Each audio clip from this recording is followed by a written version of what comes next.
14장 5절 말씀 보시겠습니다.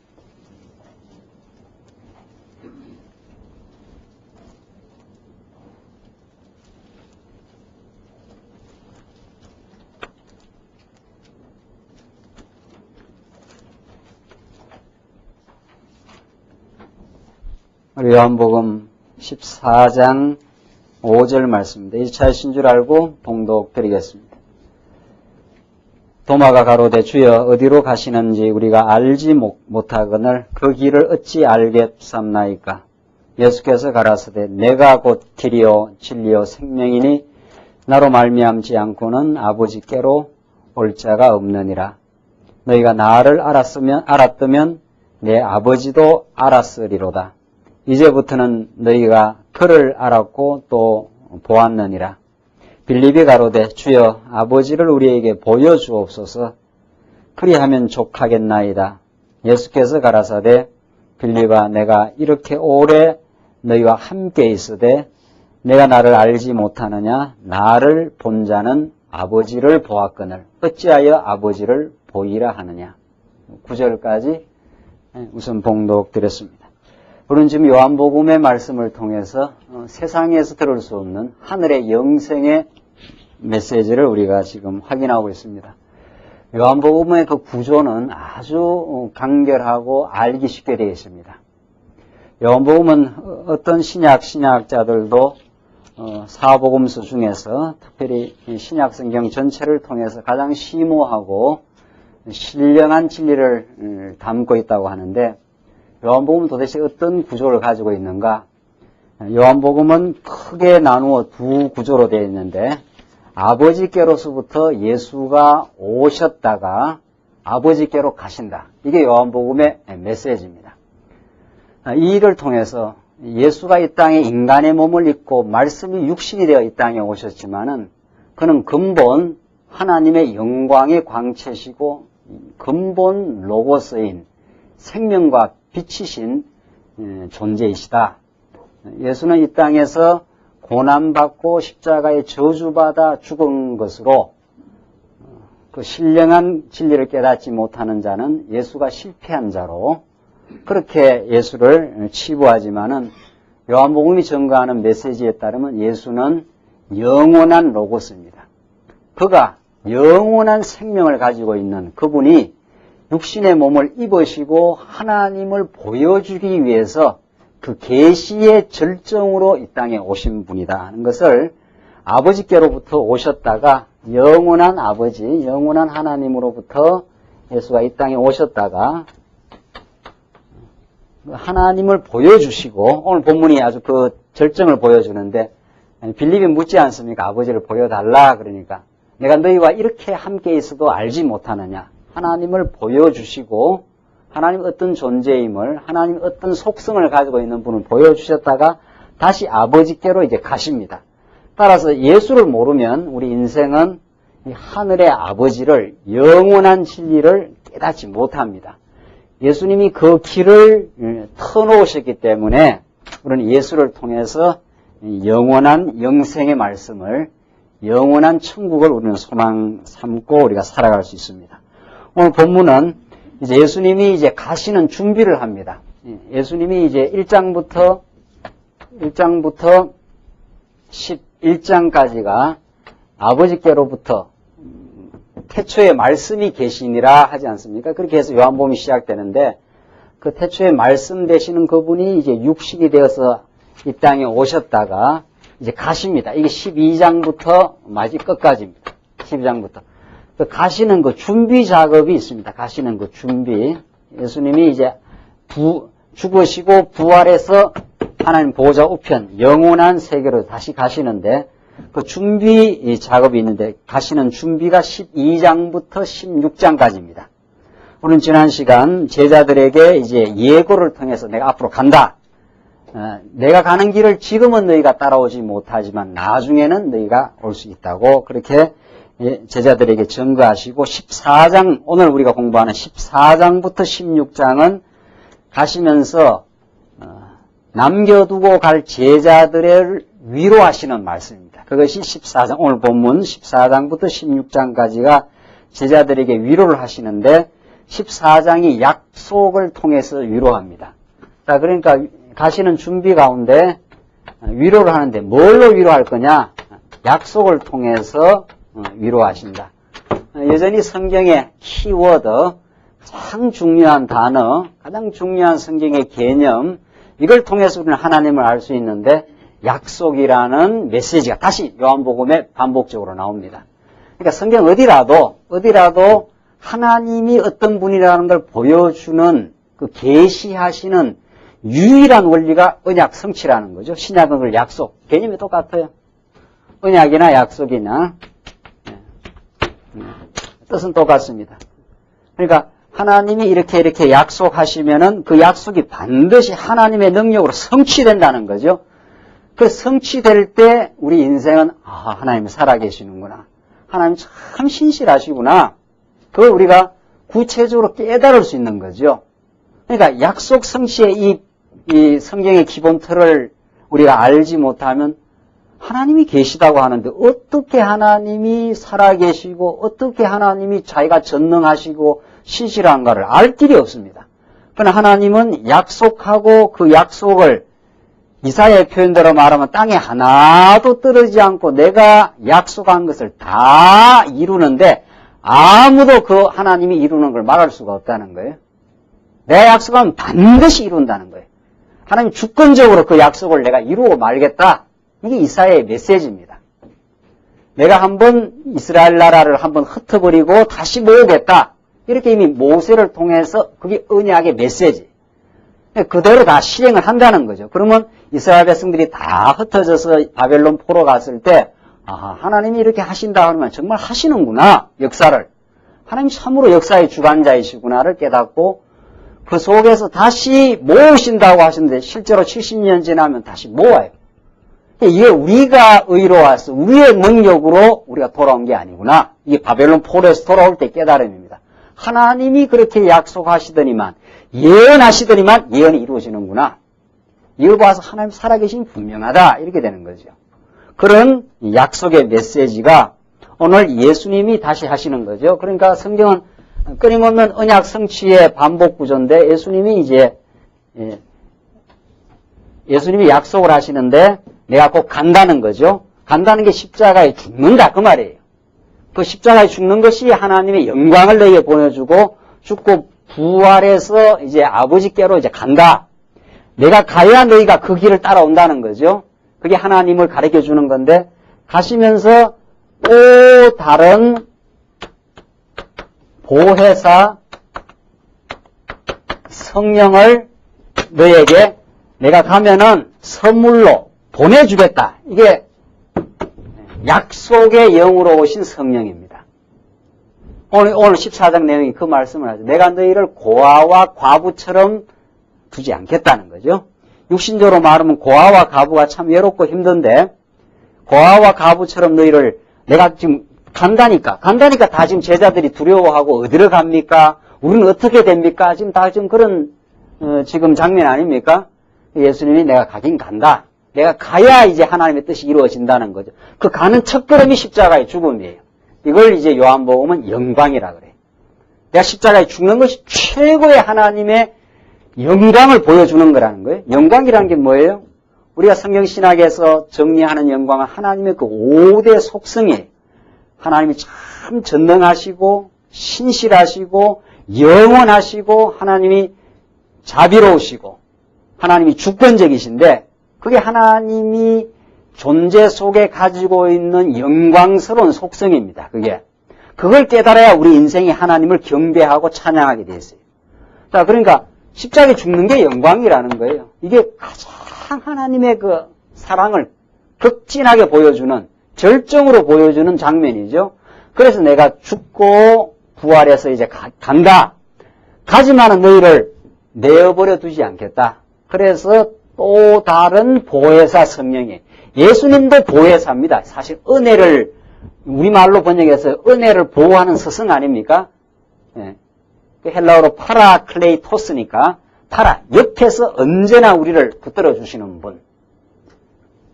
떠나가지 않겠다 이 말이죠. 예수는 육신적으로 제자들과 함께 있었지만은 내가 간다는 거죠. 가지만 성령으로 너희들과 함께하고 내가 너희에게 가르쳐준 말씀이 기억나고 생각나도록 인도해 가겠다. 그게 이제 신약 시대가 열리는, 신약의 오순절 성령을 통해서 신약 교회의 새로운 역사가 열리는 이 장면입니다. 이게 요한복음이.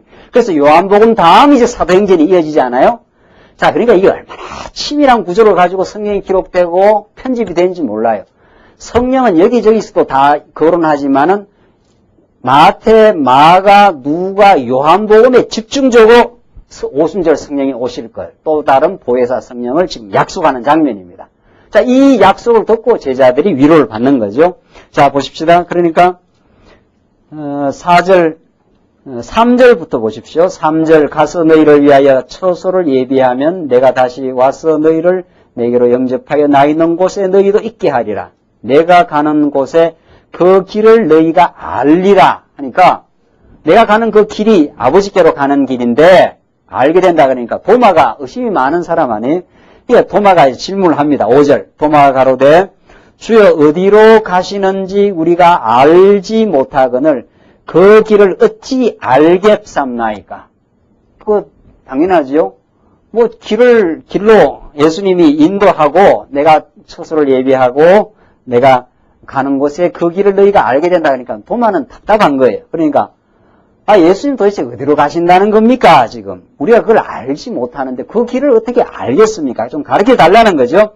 6절, 예수님이 가라사대, 예수께서 가라사대 내가 곧 길이요 진리요 생명이니.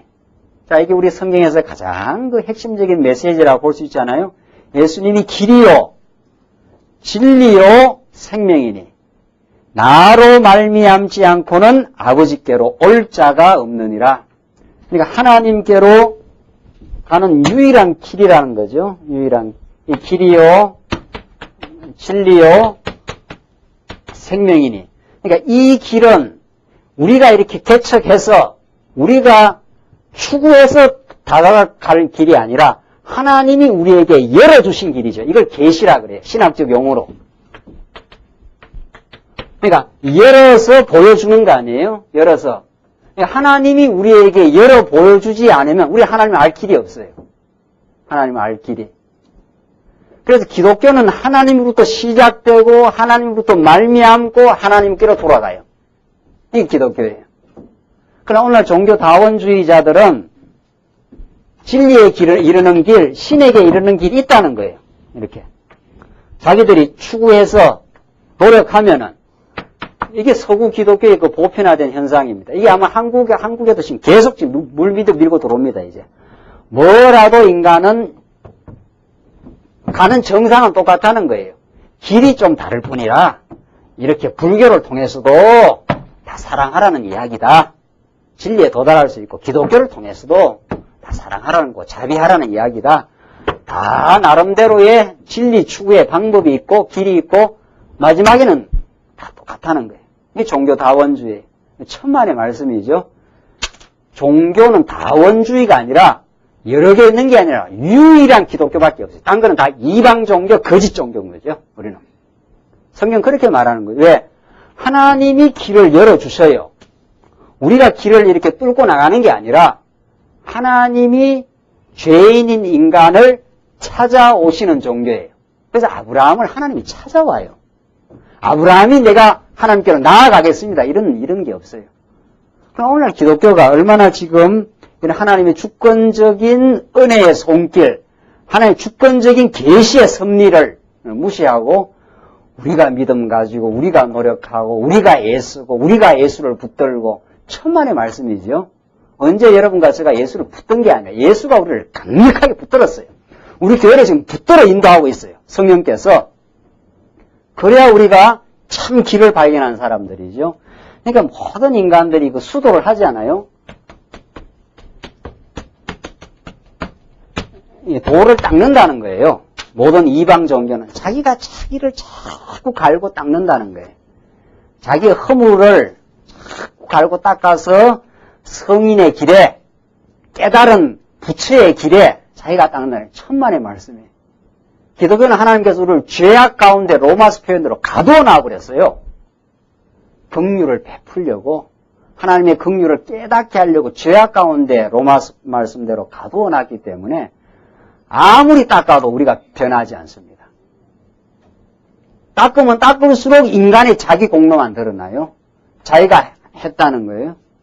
그래서 우리는 하나님 앞에 포기하고 하나님 앞에 죄인임을 깨닫고 예수 그리스도를 통해서 우리는 하나님 여호와를 알게 되어 있습니다.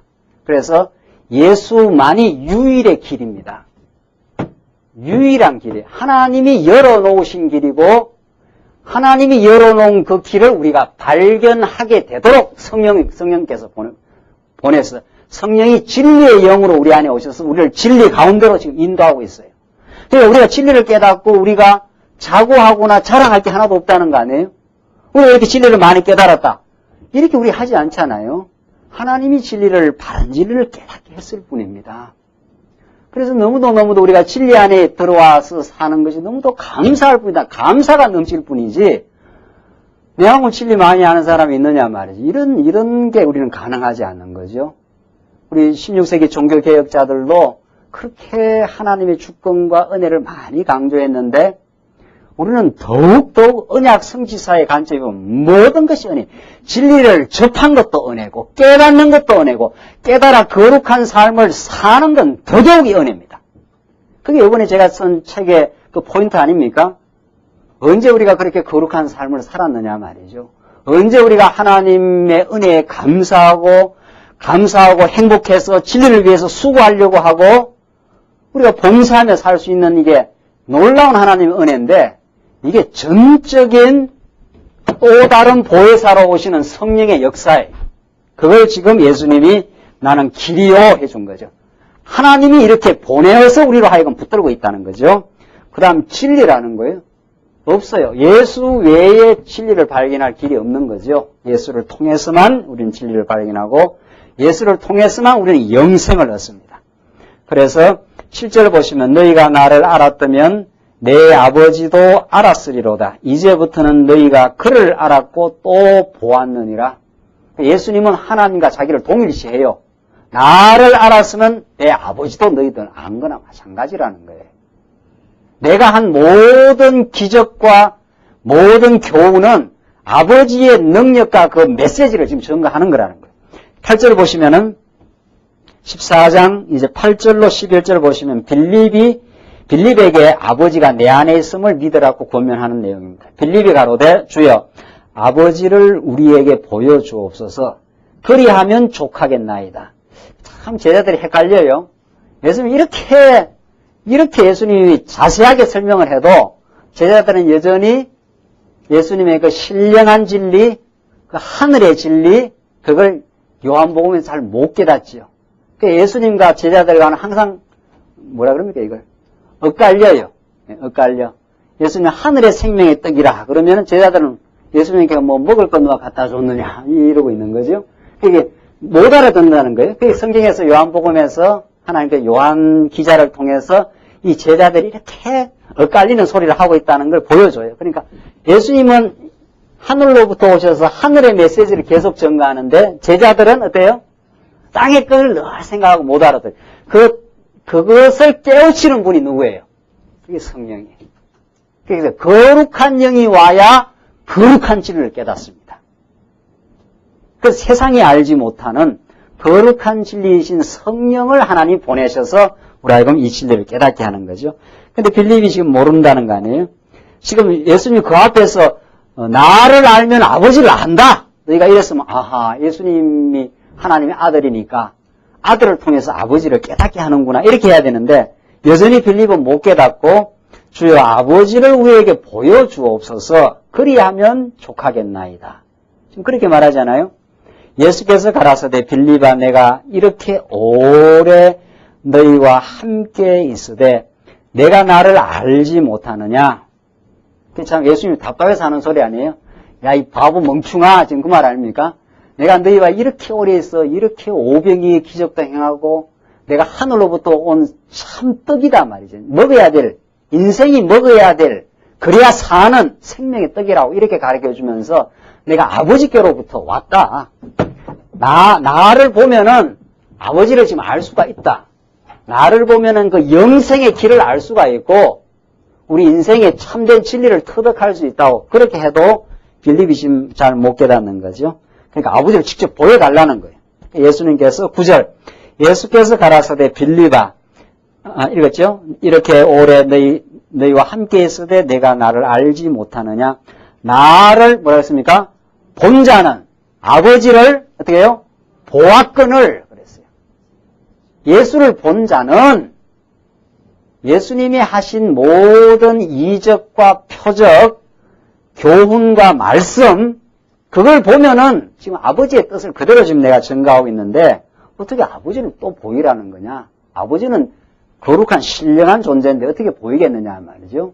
그러니까 그 영원한 아버지의 로고스의 존재를 육신의 방식으로 보여준 거지요. 예수님을 통해서 지금 우리 인생으로 하여금 깨달을 수 있도록. 그러니까 여러분과 저는 예수를 직접 보지는 못했어도 성경을 통해서 예수님이 하신 이적과 표적, 하신 교훈을 지금 우리가 들으면서 성령의 깨달음으로 지금 우리가 깨닫고 있는 거죠. 그래서 영원하신 존재, 우리 감각적 눈에는 보이지 않는 하나님의 살아계심을 예수님의 행적을 통해서 지금 보여주고 있는 거죠. 10절 보시면 나는 아버지 안에 있고 아버지는 내 안에 계신 것을 내가 믿지 아니하느냐? 내가 너희에게 이르는 말이 스스로 하는 것이 아니라 아버지께서 내 안에 계셔 그의 일을 하시는 것이라. 지금 내가 하는 모든 일은 아버지가 내 안에 계셔서 그의 일을 하고 있다. 아버지의 그 무궁한 영광을 예수를 통해서 지금 보여주고 있다는 거예요. 11절 내가 아버지 안에 있고 아버지께서 내 안에 계심을 믿어라. 그렇지 못하겠거든 행하는 그 일을 인하여 나를 믿어라. 그게 잘 안 믿어지걸랑 행하는 일이 있지 않는가? 내가 바다를 잔잔케 하고 죄인들을 불러서 내가 죄 없다고 선포하고 이게 다 메시아가 하는 일 아닙니까? 그 사람이 하는 일이 아니에요. 하나님만이 정죄도 할 수 있고 하나님만이 사죄의 권한을 갖고 있어요. 그걸 예수님이 행했지 않느냐 이 말. 내가 행했지 않느냐. 바다를 잔잔케 하고 죽었던 자를 적석에서 일으켰지 않느냐. 이게 메시아의 권능이라는 거예요. 하나님만 할 수 있는 일을 하나님이 하시는 일을 대행하신 분이죠. 그걸 통해서 내가 하나님으로부터 보냄을 받은 자임을 너희가 깨달으라는 거죠. 그 12절 보시면은 12절로 15절 구하면 시행하실 것을 약속하며 계명을 주십니다. 12절 내가 진실로 진실로 너희에게 이르노니 나를 믿는 자는 나의 하는 일을 저도 할 것이요 또한 이보다 큰 것도 하리니 이는 내가 아버지께로 감이니라. 그러니까 나를 믿는 자는 나의 하는 일도 저가 할 것이요. 성령이 오셔서 진리를 깨닫게 하고 진리를 증거하게 하고 하나님의 교회, 하나님의 나라를 세워가는 교회를 세워가는 이 일을 하게 된다는 거예요. 나를 믿는 자는 그게 예수의 권능으로 성령의 역사로 그 일을 이제 하게 하나님이 해 주신다는 건데 13절 너희가 내 이름으로 무엇을 구하든지 내가 시행하리니 이는 아버지로 하여금 아들을 인하여 영광을 얻으시게 하려 함이라. 그러니까 너희가 내 이름으로 무엇을 구하든지 그렇게 되어 있죠. 그러니까 우리는 예수 이름으로 하나님께 구하는 거죠. 그러니까 예수님의 뜻에 합치된 거라야 이게 하나님께 상달이 되죠. 그렇잖아요. 그러니까 우리가 예수를 아는 것, 예수를 통해서 하나님의 언약적 뜻을 아는 것, 그게 우리 기도의 내용입니다. 내 이름으로 하는 것은 예수 이름으로 이 말이니까 하나님이 구약에 예수를 보낼 것을 언약하시고 예수를 보냈지 않았어요? 그게 여호와 하나님인데 그 예수의 이름으로 구하는 것은 하나님의 뜻을 구하는 것과 합치한 거죠. 그러니까 하나님의 뜻을 모르면 기도가 아니라 염불이 되는 거죠. 그렇죠? 우리가 하나님의 뜻을 깨달아야 예수 이름으로 그 하나님의 뜻을 구하는 거죠. 그러니까 하늘에 이루어진 것 같이 땅에서도 이루어지이다. 아버지의 뜻이. 그게 우리의 기도의 내용이에요. 그게. 일용할 양식을 주옵시고 이게 우리가 먹을 밥을 달라는 게 아니라 날마다 먹어야 될 하늘의 신령한 양식을 우리에게 주옵시고 그 말이죠. 왜? 그게 하나님의 뜻이니까. 하나님의 뜻이 이 땅 위에 예수를 통해서 이루시고 우리가 먹어야 될 그 양식을 하나님께서 예수를 통해서 주시기로 작정이 되어 있으니까 그걸 우리가 구하는 거죠. 그리고 이 말씀이 널리 전파되기를, 이게 하나님의 작정된 뜻이에요. 땅끝까지 전파되도록 하나님이 그렇게 작정되어 있으니까 작정된 그 뜻이 이루어지기를 간절히 소원하는 거죠. 그래서 아버지와 그 아들 예수와 우리의 마음이 하나가 되는 거죠. 그게 우리의 삶의 행복이요 기쁨입니다. 안 그러면 우리가 진리를 깨닫지 못하면, 예수를 알지 못하면 내 뜻을 구하고 살아요, 인간은. 그래서 인간은 둘 중에 하나예요. 내 뜻을 실현하려고 살거나 하나님의 뜻이 이루어지기를 구하며 살거나. 이거는 타락한 인간, 예수 믿어도 우리의 옛사람의 소욕, 이것은 내 뜻을 추구해요. 그래서 이생의 사랑, 안목의 정욕, 그게 다 내 뜻이에요. 내가 이 땅에서 다 잘나고 싶은 거예요. 내가 이 땅에서 다 내 이름 드러내고 싶은 거예요. 그래서 많이 가지고 많이 누리고 많은 사람을 지배하고 싶고, 그게 다 내 뜻이에요.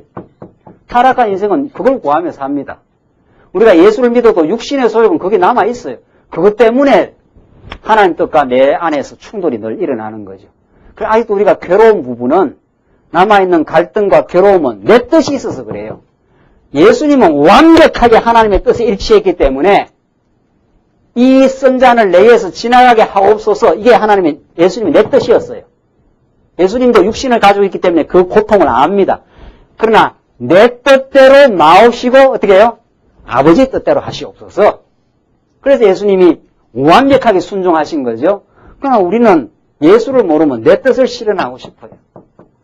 그게 우리의 옛날의 삶입니다. 그래서 괴롭습니다. 그러니까 바로 우리가 마음에 괴로움이 있을 땐 딱 점검하고 들어가면 내 뜻을 추구하고 싶어요.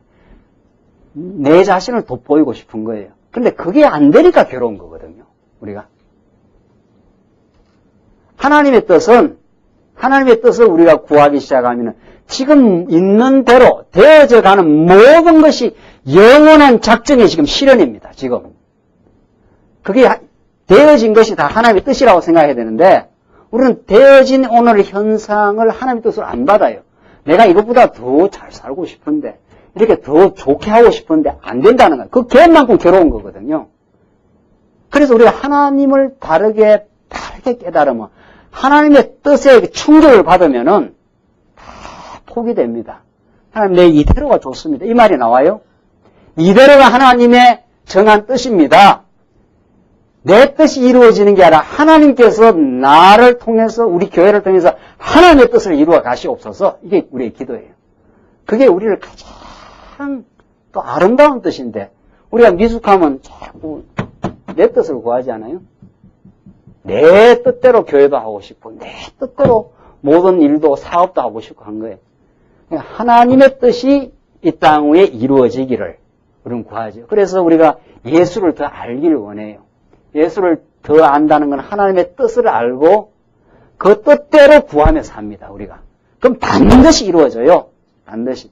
여러분과 제가 기도할 때만 하나님 아버지, 우리가 하나님의 말씀을 더 깊이 깨닫게 하시옵소서. 그리하여 내게 주어진 현실을 하나님의 뜻으로 받아들이게 하옵소서. 그럼 꼭 이루어져요. 우리가 그걸 못 받으니까 삶의 갈등과 괴로움이 있거든요. 그거 우리 간절한 기도예요. 그러니까 우리 언약 성취의 말씀을 깨닫는 우리는 간절한 기도가 나오죠. 예수의 이름으로 하나님, 범사의 하나님 인정하고 살게 하시옵소서. 내가 범사의 하나님을 인정 못해서 지금 마음이 괴롭습니다. 그 말이거든요.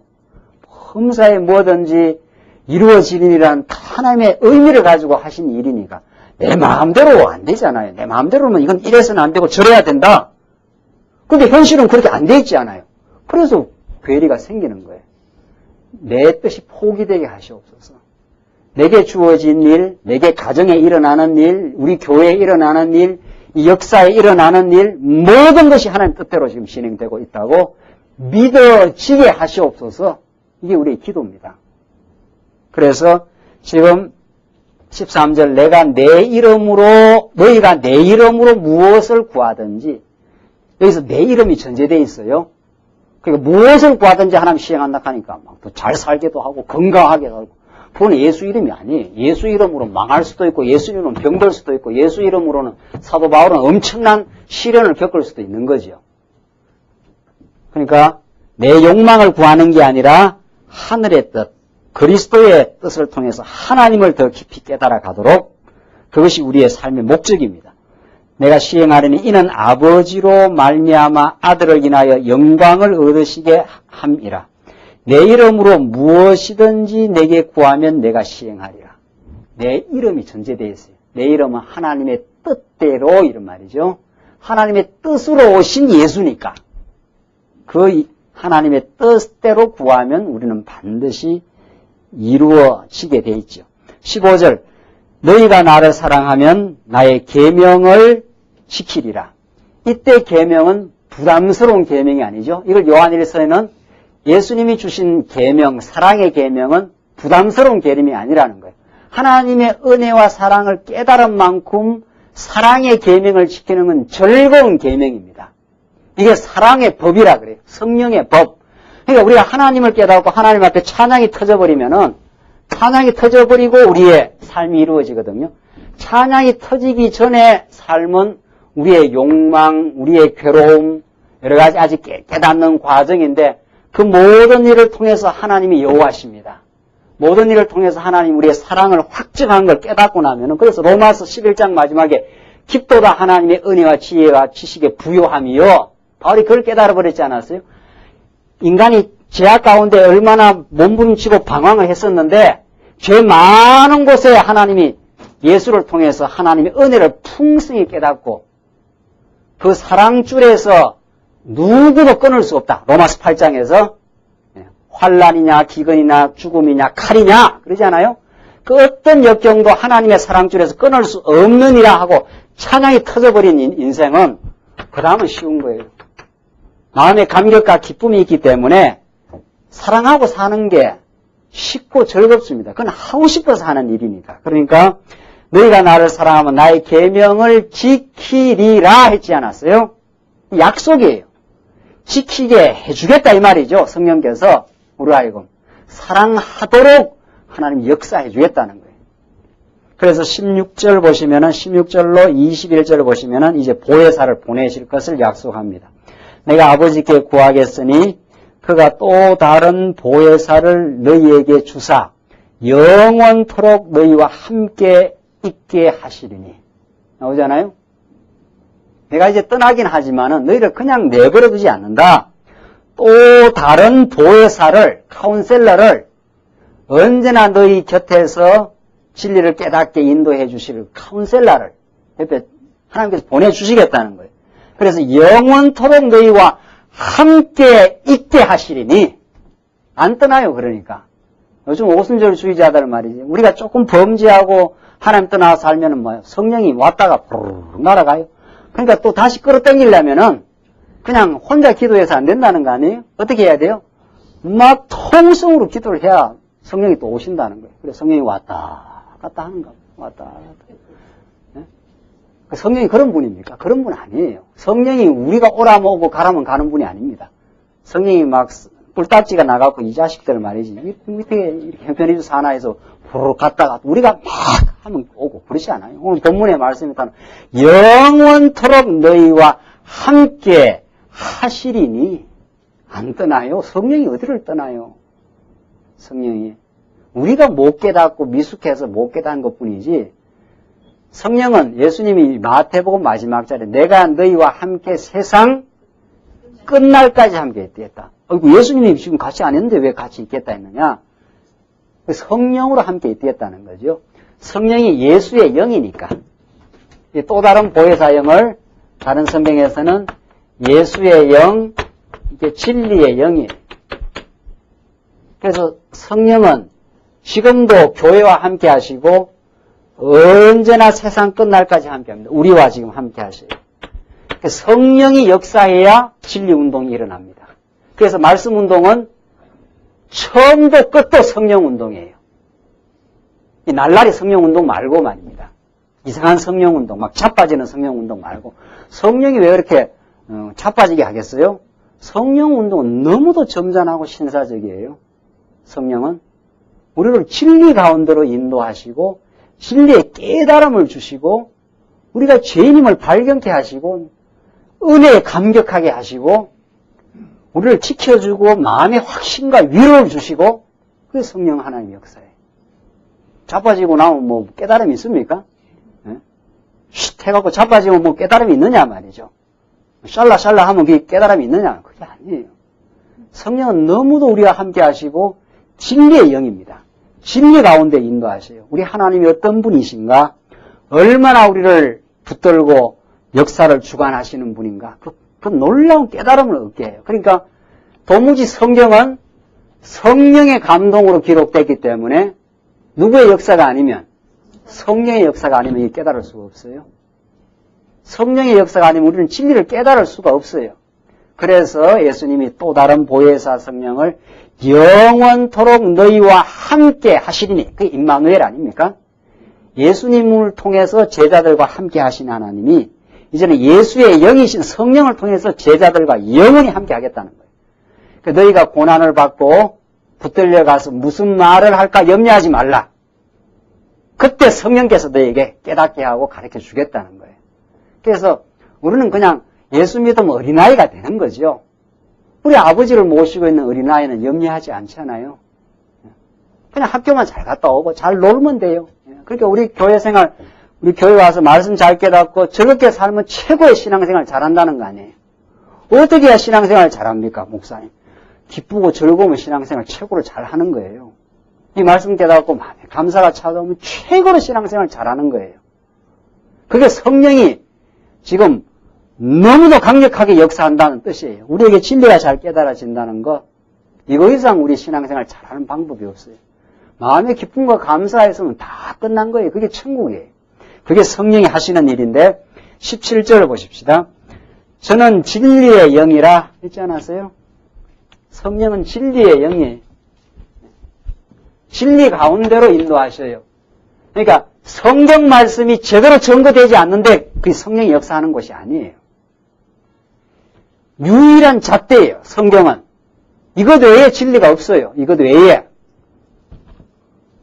그러니까 성경이 성경대로 잘 풀어 역사하는 곳. 그러니까 중세 천년의 역사 동안 성경을 다 쇠사슬로 묶어가지고 성도로 하여금 성경을 못 보게 했지 않았어요?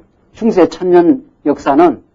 그러니까 신부들만 보는 거예요. 신부들만 성경을 딱 보고 너희들은 우리가 해석해주고 우리가 만들어놓은 교리나 발달해야라는 거예요. 그게 교리집이에요. 성경을 직접 못 보게 한 거 아니에요. 그게. 그런데 루터가 성경을 보니까 허허야. 내 공로로 내 행위로 하나님께 나아가는 게 아니고 믿음으로 말미암아 이렇게 된다. 그러니까 성경의 재발견을 한 거 아니에요? 루터는 조금 발견하고도 그렇게 그 당시에 구라파 16세기 구라파를 뒤집어 놔버렸어요. 이신칭이 만인 제사장 몇 가지 진리가 얼마나 많은 영혼들을 해방시켰는지 몰라요. 그게 성령의 역사입니다. 성령은 성경을 재발견하게 해요. 그게 500년을 끌어왔지 않았어요? 그게 구속사 신학이에요. 지금까지. 그래서 루터가 깨달은 그 진리가 영국으로 넘어가고 미국으로 넘어가고 한국까지 그렇게 들어온 거 아니에요. 그게 구라파의 한 시대를 밝혔던 그 진리 운동이었습니다. 그런데 그것은 참으로 성경 전체를 드러내지 못했어요. 그런데 여러분과 저에게는 창세기부터 계시록까지 하나님의 영원한 작정으로부터 하나님의 전체적인 뜻을 지금 드러내신 거 아니에요. 성경을 통해서.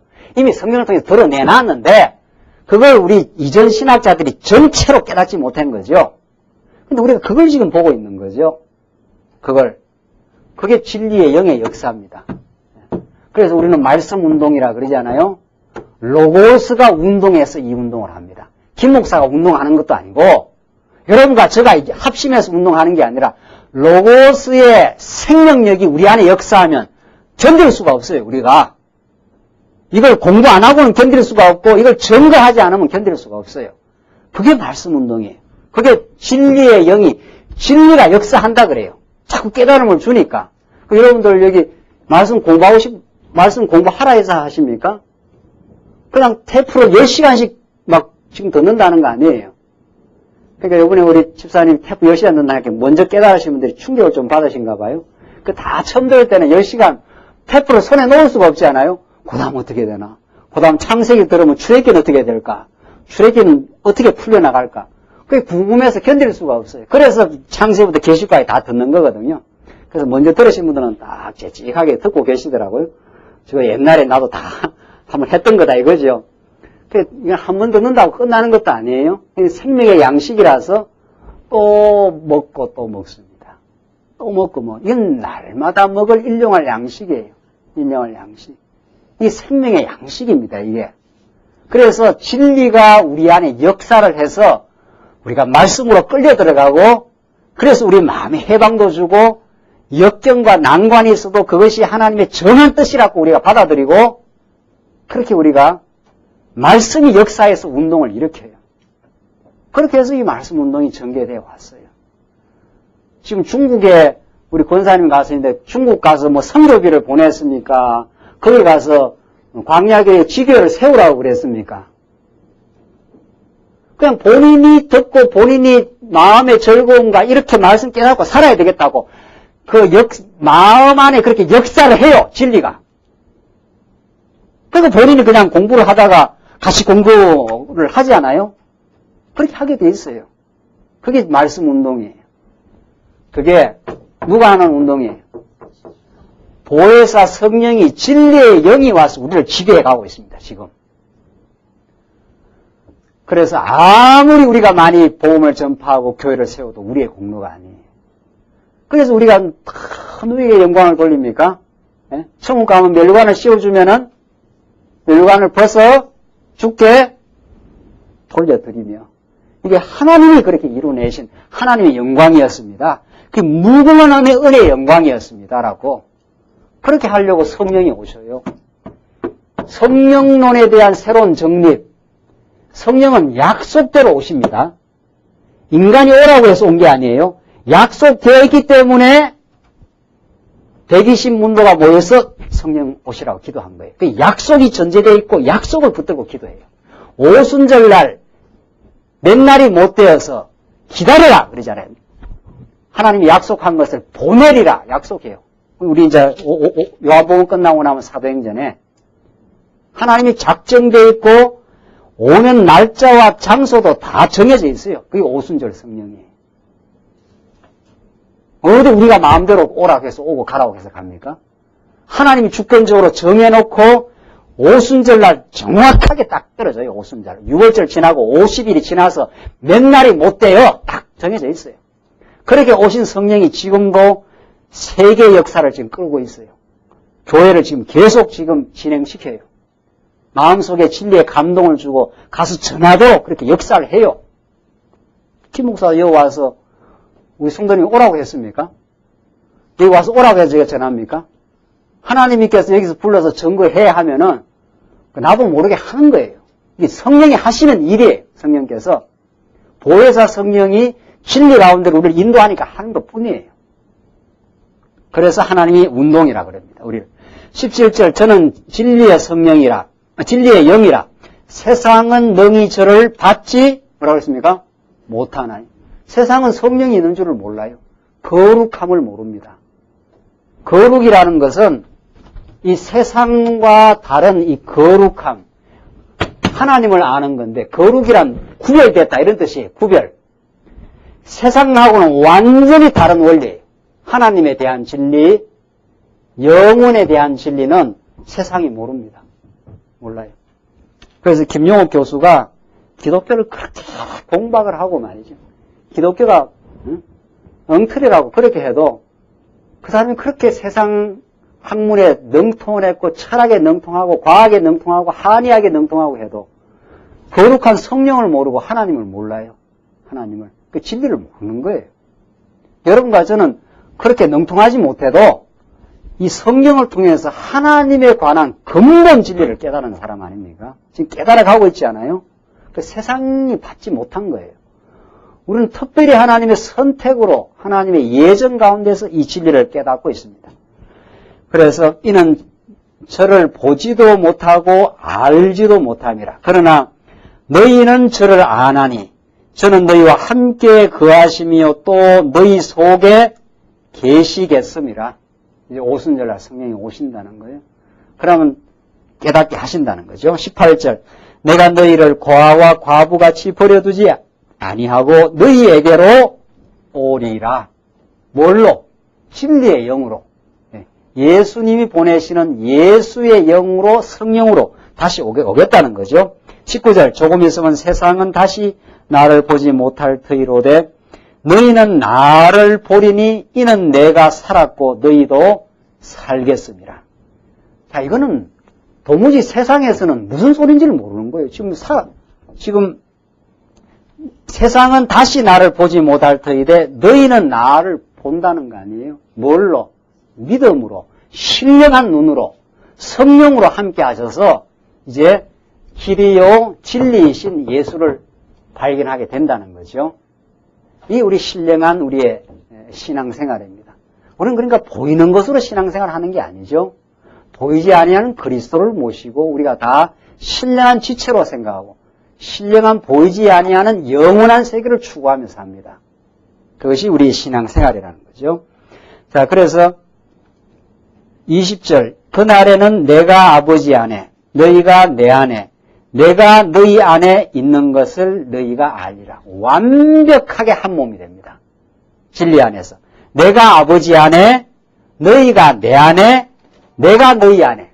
그러니까 하나님과 예수와 우리 그리스도는 완벽한 한 뜻을 이루게 되고 하나가 되는 거죠. 그러니까 우리는 그리스도의 지체니까 그리스도와 한 몸이 되었어요. 이미 21절을 보시면은 나의 계명을 가지고 지키는 자라야 나를 사랑하는 자니 나를 사랑하는 자는 내 아버지께 사랑을 받을 것이요 나도 그를 사랑하여 그에게 나를 나타내리라. 예수님의 계명, 사랑의 계명인데 나의 계명을 가지고 지키는 자라야 나를 사랑하느니. 자, 이것도 율법적으로 들으면 이게 부담스러운 거죠. 성령이 오시면 우리가 이룰 수 없었던 사랑의 계명, 사랑의 법이 지켜요. 그러니까 성령의 법을 이루라 그러지 않아요? 우리 육신으로는 결코 사랑할 수 없어요. 육신으로는. 우리 타락한 육신은 더 못 가져서 한이고 내 뜻대로 하고 싶어서 한이고 내 뜻대로 안 되면 미워하는 게 인생입니다. 성경이 말하는 아가페로스의 사랑은 없다는 거 아니에요. 그렇죠? 사랑은 없어요. 우리 안에. 옛사람 안에는. 그러나 성령이 오셔서 진리를 깨닫게 하면은 진리와 사랑은 불가분의 관계예요. 하나님을 깨달으면 하나님을 깨닫는다는 건 하나님의 놀라운 사랑을 깨닫는다는 것이고 그러면 우리는 사랑의 법이 우리 안에서 이루어져 갑니다. 이게 성령이 이루는 일이에요. 그걸 성령의 뭐라 그럽니까? 열매라고 해요. 너무도 명쾌한데 이렇게. 그러니까 사랑하고 희락하고 화평하고 오래 참고 양선하고 온유하고 절제하고 충성하고 이거 성령의 9가지 열매 있잖아요. 그게 누구의 열매예요? 우리가 노력해서 이루면은 성령과 김규욱의 이렇게 해야 되잖아요. 성령이 붙들어 주시고 내가 열심히 노력해서 그 열매를 사랑의 열매 오래 참고 충성하고 온유하고 이게 전부 다 막 이 행복의 도가니입니다. 9가지 열매가. 우리가 오래 못 참아서 갈등도 생기고 온유하지 못하고 하나님께로 마음의 충성이 가지 않으니까 우리 삶이 흐트러지고 그런 거거든요. 이 9가지 열매가 이게 내가 맺는 게 아니에요. 이게 내가 맺는 게 아니에요. 거룩한 진리의 영이 오셔야 내 안에 진리를 깨닫게 해서 내 마음을 천국으로 바꾸어내야 이 열매가 다 맺혀요. 근데 이 말씀 깨닫고 나면 그게 된다는 거 아니에요? 자꾸 전에는 미워하던 사람이 그게 하나님의 뜻으로 해석이 돼요. 나에게 저 사람은 괴롭힌 사람. 그래서 어떻게 해야 복수를 할까? 인간은 이거 자기가 당하면요. 배로 갖고 싶어요. 배로. 이게 인간이에요. 인간의. 끝없는 전쟁과 갈등이 아담 타락 이후의 역사입니다. 미국이 이란을 공격하잖아요. 이란 테러리즘은 절대로 안 없어져요. 절대로. 죽이면 그쪽에서 더 죽이려고 이제 날린 거예요. 그러니까 그 악순환의 고리를 누가 끊습니까? 못 끊어요, 세상은. 그 악순환의 고리를 끊으러 오신 분이 예수 그리스도예요. 모든 미움과 시기와 질투와 전쟁을 끊어버리려고 끊을 수 있는 분은 유일하게 예수 그리스도 한 분밖에 없어요. 그래서 그 예수의 진리를 깨닫는 자 안에서 갈등과 미움이 사라져가는 천국이 임하는 거 아닙니까? 그건 예수만이 이루어요. 성령만이 이룹니다. 안 끊어져요. 폭력과 시기와 질투.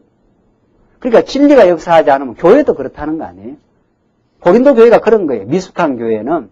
그러나 그 단계를 우리가 다 거쳐나가는데 더 거쳐나가서 점점 성숙해 가면은 자기도 모르게 믿던 사람이 안 미워진다는 거 아니에요. 저 사람을 통해서 하나님께서 나를 나되게 하시는 거구나. 이렇게 하나님께서 그렇게 하나님 중심으로 해석이 떨어지니까 그 사람이 미운 게 아니라 나중에는 어떻게 한다는 거예요? 참 감사하단 말이에요.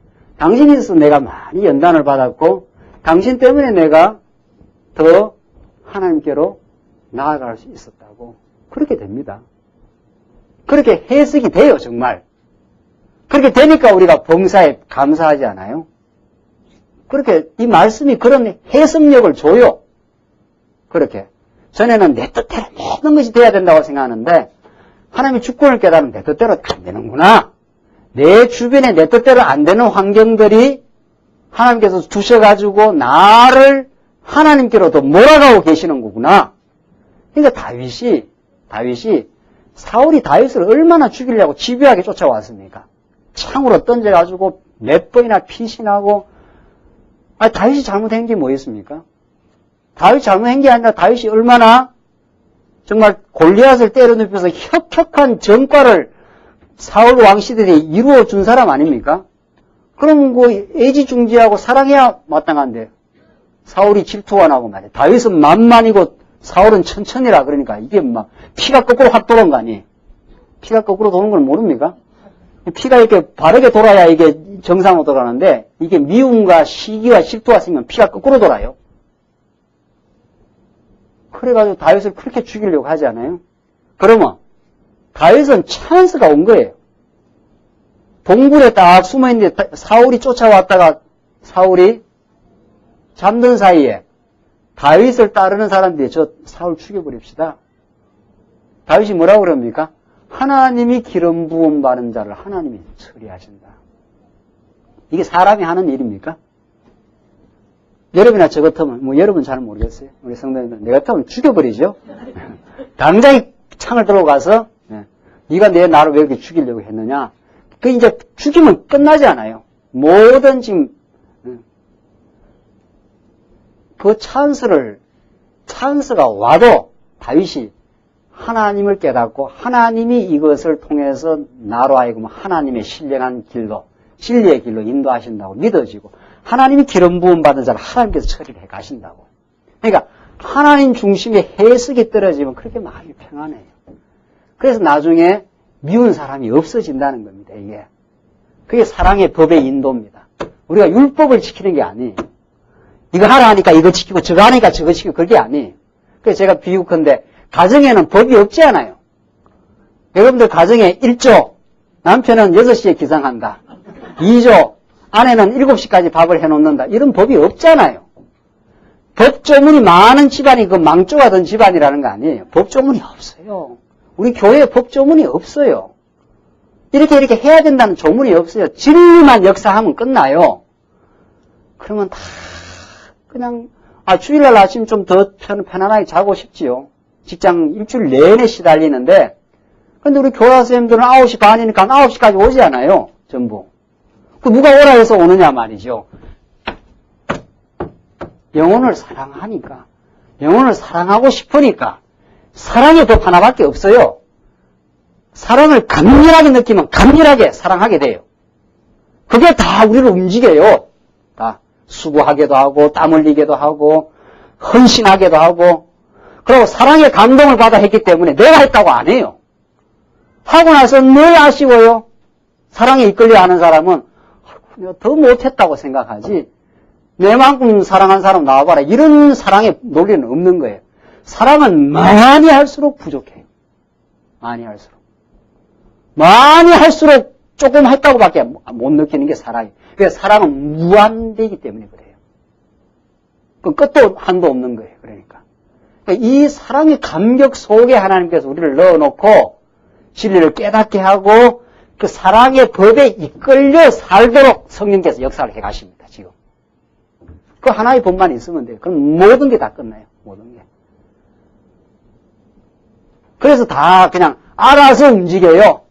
그래서 우리 말씀운동 목회가 그렇게 쉽다는 거 아니에요? 이 말씀운동 목회는 방향을 잘못 잡으면 제일 어려운 것이고 방향을 잡으면 제일 쉬운 게 이거예요. 왜냐하면 우리가 수고하고 무거운 짐진 자들아 다 내게로 오라. 내가 너에게 편히 쉬게 하리라. 내 짐은 쉽고 가벼움이라. 우리가 예수의 멍에를 메고 사랑의 멍에를 메고 우리가 살아가면 예수 믿는 것처럼 쉬운 게 없고 목회하는 것처럼 쉬운 게 없어요. 얼마나 즐겁고 좋은 일이냐 말이죠. 그냥 좋아서 그냥 하는 거예요. 진리가 좋아서. 여러분들은 진리가 깨닫고 행복하니까 그냥 교회 와서 봉사하는 거예요. 그냥. 그거 어떻게 말리겠느냐 말이죠. 좋아서 하는 일을.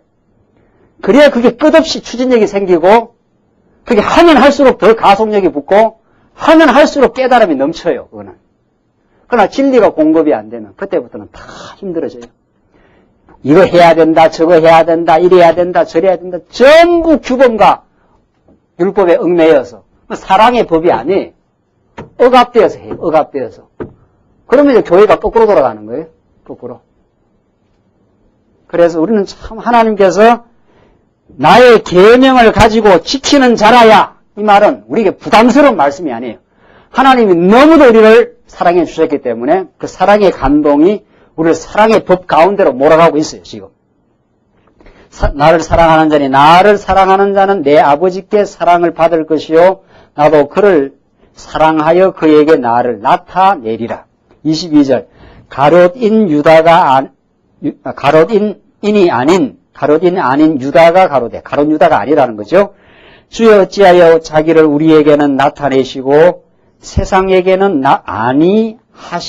아니하려 하시나이까. 예수께서 대답하여 가라사대 사람이 나를 사랑하면 내 말을 지키리니. 나오잖아요. 하나님 사랑을 우리가 깨달으면 내 말을 지키게 된다는 거예요.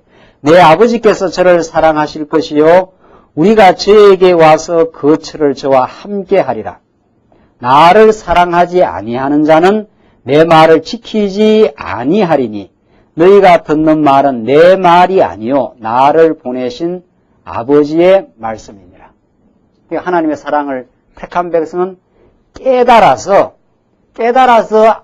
예수님의 말씀이 지켜져 간다는 거죠. 그게 사랑의 계명이 우리 안에 이루어져 가는 그 일을 이루시려고 성령이 오셔서 지금 약속된 성령께서 기억나고 깨닫게 하시고 우리를 감동하셔서 지금도 어떻게 해요?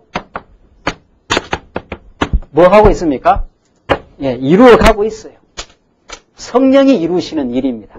교회를 세우는 일도 성령이 이루시는 일, 성도로 하여금 자꾸 말씀을 깨달아서 거룩한 삶을, 옛사람을, 구습을 자꾸 벗어버리고 거룩한 삶으로 우리를 성장시키고 인도해 가시는 것도 오늘 예수님이 약속해 주시는 대로 오신 성령이 이루시는 일입니다. 그래서 우리는 염려할 것도 없고 우리는 하나님이 우리를 통해서 지금 어떻게 행하시느냐를 우리는 기대하게 되고 우리 광야의 교회도 하나님께서 성령께서 약속하시고 인도해 가실 그 일을 우리가 늘 소망 삼고 우리를 더 강건하게 키워가시기 위해서 때로는 연단도 주시고 시련도 주시지만은 우리를 신령한 진리의 깨달음으로 마침내는 사랑의 법 안으로 인도해서 예수님의 사랑의 계명이 지켜져 가도록 그렇게 성령께서 인도해 가십니다. 이 말씀이 우리 안에 언제나 함께 하시길 바랍니다. 기도하십시다. 우리 자비하신 하나님 아버지, 전날에 얼마나 우리가 하나님을 알지 못하고 우리의 욕망과 우리의 뜻대로 살고자 하는 허탄한 삶을 많이 살아왔던 저희이지만 하나님께서 이제 길이요 진리요 생명 되시는 예수를 보내주시고 약속대로 성령을 보내주셔서 우리가 알지 못했던 신령한 진리의 말씀을 깨닫게 하시고 이제 교회의 멤버가 되어서 사랑의 감동을 따라서 우리가 봉사하며 하나님을 섬기며 우리 지체들을 사랑하며 섬기며 살 수 있는 이 놀라운 복을 주심을 감사합니다. 이 일이 우리의 옛사람의 일이 아니라 우리를 새롭게 하시고 진리 안에 이끌어 가시는 성령 하나님의 역사임을 깨닫고 참으로 감사합니다. 이 교회 통해서 이 언약의 진리가 바르게 지켜지고 널리 전파되어 가도록 하나님께서 역사하시옵소서. 예수님 이름으로 기도하옵나이다. 아멘.